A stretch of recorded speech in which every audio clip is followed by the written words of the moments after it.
Okay, so welcome to the first ever Manny's Thoughts. Ladies and gentlemen, this is an extra show because I had stuff to say.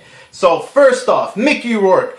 Everyone get off your frickin' high horses. Everyone calling it a fix. Everyone talking about this guy being homeless. Everyone talking about this being a farce. Everyone should go fuck themselves. You know why? Because Mickey Rourke's 62 years old and he's a frickin' millionaire. Who in their right mind is going to go fight this guy and not charge him a couple $1 million? So obviously, if he has an interest in fighting, he has to find somebody willing to fight him.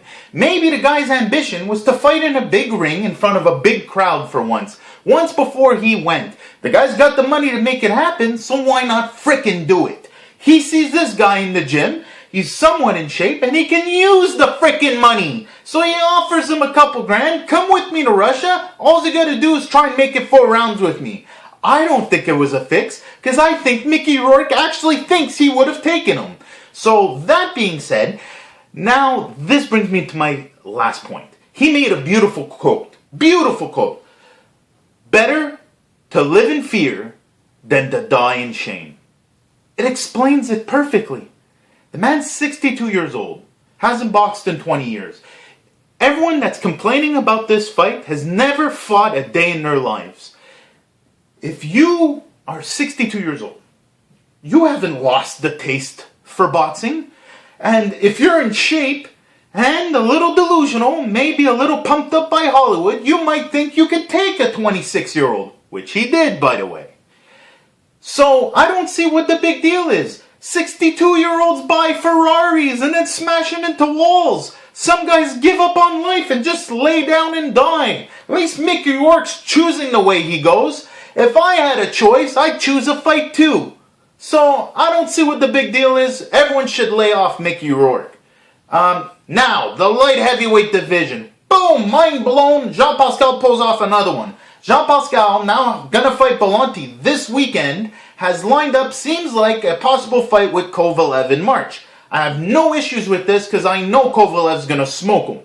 Now, this would be for the 4 belts. On the other side of things, because of this, the WBC, which is Adonis's belt, originally had Pascal as the #1 mandatory. But if he goes this way, it'll make Eleider Alvarez his #1 mandatory.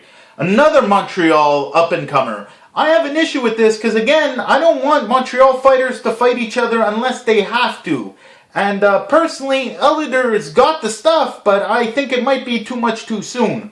That being said, I would much prefer that maybe Adonis go look at Bramer, who's also fighting this weekend, and have a showdown there, being as how Bramer is a top 4, and Eleider just basically made it into most people's top 10. So, the one point I want to bring up here, the thing that blew my mind, is that Belanti, who was originally supposed to fight Bute, who's ranked, I guess, in some people's top 10, or just a little past the top 10, hurt his back. Belanti then gets to fight Pascal. Pascal and Belanti. Now, Pascal was #1 contender for the WBC. So now Belanti's gone from fighting a 10 to 12 ranked fighter to a #1 ranked fighter. Not only that, but because of Pascal doing this pre-fight. I hate it when fighters announce another fight before they fight, but I think it's a jinx. But here's my point. Should Belanti actually beat Pascal? This puts Belanti in a golden position, because then he could fight for the WBC title and fight Adonis. He could go over and fight Kovalev because Pascal went and ran his mouth saying that he was going to fight him. So this would leave him 2 title fight options and a possibility to even unite the titles. I know nothing about Belanti, but I'm just saying he is in a sweet position right now that because of all this action that's going on. So, Bramer fighting this weekend. Eleider Alvarez gets ranked #1 versus Adonis Stevenson. Jean-Pascal announces that after Belanti, he's probably going to fight Kovalev in March. The light heavyweight division is in flux, people, and Montreal is in the thick of it. That being said, I want to bring up one last Montreal thing. David Lemieux is having a fight this weekend against Gabe Rosado in Brooklyn. It is a fight for the ages. I had no idea I wanted this fight until they announced it. It is a thing of beauty. I don't know how it happened. If I was Rosado's team, this wouldn't have been my first pick, seeing as how Rosado's had a bit of a hard time. I'll explain. Rosado is 28 years old, okay? And he's got 21 wins with 13 KOs. However, he's got at least 3 of his 8 losses by KO. And who are some of these losses? Well, poor guy has been sent against Murderer's Row of this weight division. Triple G, Jalon Love, Peter Quinlan, and Jermell Charlo. Not in that order, actually in the opposite order. But the point is, the only one in there that was kind of weird was the no contest against Jalon. But the point is, he went against the hardest of the hard and just never got that chance. Then he went over to BKB and had that fight against Brian Vera. Now, technically, that doesn't count in his record.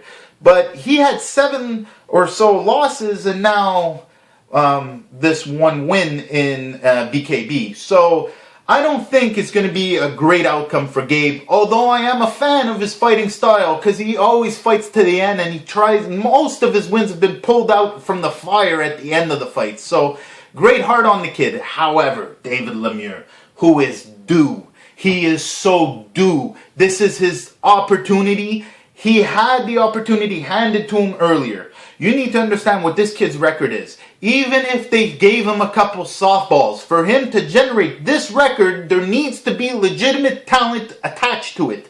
I'll explain. He is going to be 26 years old. He is now the holder of a record of 32 wins with 30 KOs.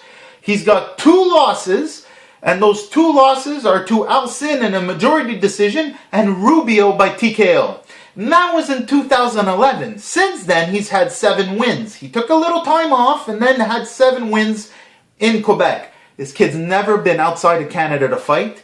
He belongs on TV. Hell, if I could, I'd turn my TV into black and white to watch this kid. It's like watching Dempsey being reborn. Shots to the body. He's not afraid to trade. He'll take one to give one. Body snatching hits, every punch hit with a combustion on them, just trying to be volatile punches, just digging into them. Beautiful stuff to watch. I personally love David Lemieux. When he fell off his horse and I guess life caught up with him, there's a lot of speculation of what happened to him. I don't really care. I'm just happy that he's back and he's doing his thing. This is his moment. The stage has been set. They've given him Boxing After Dark in the States, in New York, where basically he is going to put on the greatest performance of his life. Mark my words, this Saturday night, David Ol'school Lemieux. Ladies and gentlemen, I am Manny MTL. Check me out on Facebook and Twitter. Like, share, follow, do all that good stuff. Make sure you check out my other shows, Fight Week Rundown and Fight Week Roundup. I'll see you guys next week.